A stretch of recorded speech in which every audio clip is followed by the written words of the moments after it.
Surrendering to the Self by Patrick Laude. There are books that sit on the surface of the mind, and then there are books that enter slowly, like quiet breath filling a still room. Patrick Laude's Surrendering to the Self is the second kind. This is not a book of motivation. It is a book of remembrance. It reminds us that the true journey is not outward, but inward. Not toward achievement, but toward realization. Laude's central message is simple yet profound. Freedom does not come from controlling life.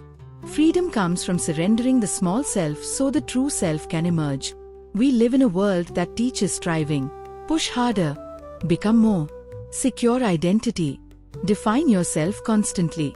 But this book suggests something radical and ancient. That our deepest peace is not found in constructing who we think we are, but in dissolving into what we always were. To surrender here is not defeat. It is return.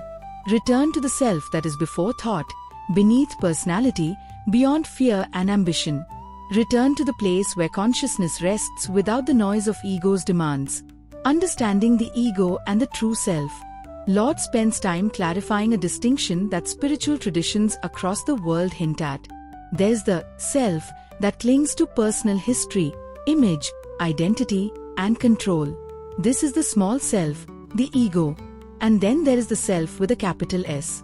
The timeless awareness that watches, witnesses, and simply is. The ego feels separate. The self feels whole. The ego attempts to own existence. The self experiences existence. The ego fears surrender, because surrender feels like disappearance. But the self knows surrender is revelation, the end of illusion and the beginning of peace. The act of surrender. Surrender, Laude explains, is not dramatic. It is not collapsing or giving up. It is a quiet release.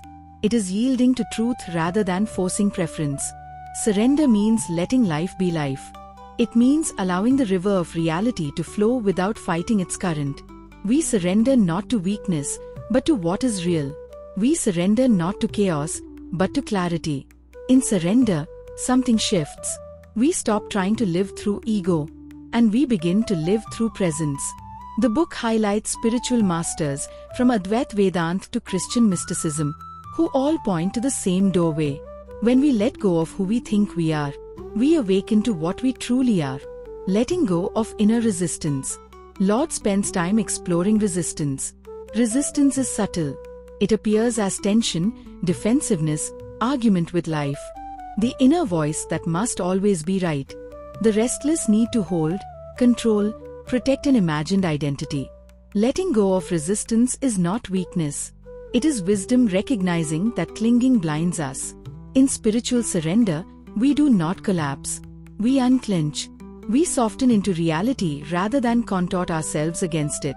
This softening allows grace to enter. It creates inner space for the truth that cannot be forced, only received. Humility as the gateway.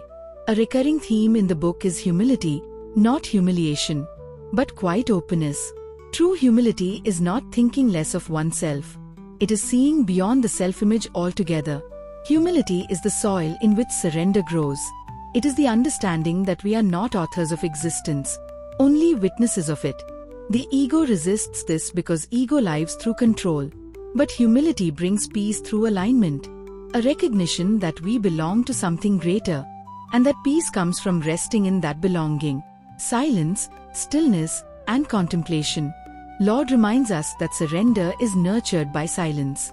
Not the absence of sound, but the absence of egoic noise. In silence, the small self weakens, and the deeper self shines naturally. Contemplative traditions across cultures point to these same practices. Silent sitting, sacred remembrance, prayer without petition. Breath that settles the mind. Attention that softens rather than grasps. Stillness is not emptiness. It is fullness untouched by disturbance. Surrender happens there, in the quiet recognition that awareness needs no effort to be itself. Love and devotion. The book does not present surrender as cold detachment.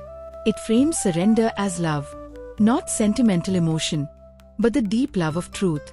The devotion to what is real and eternal. Devotion dissolves the ego's control. Love opens the heart to the presence that always was. In surrender there is intimacy with life.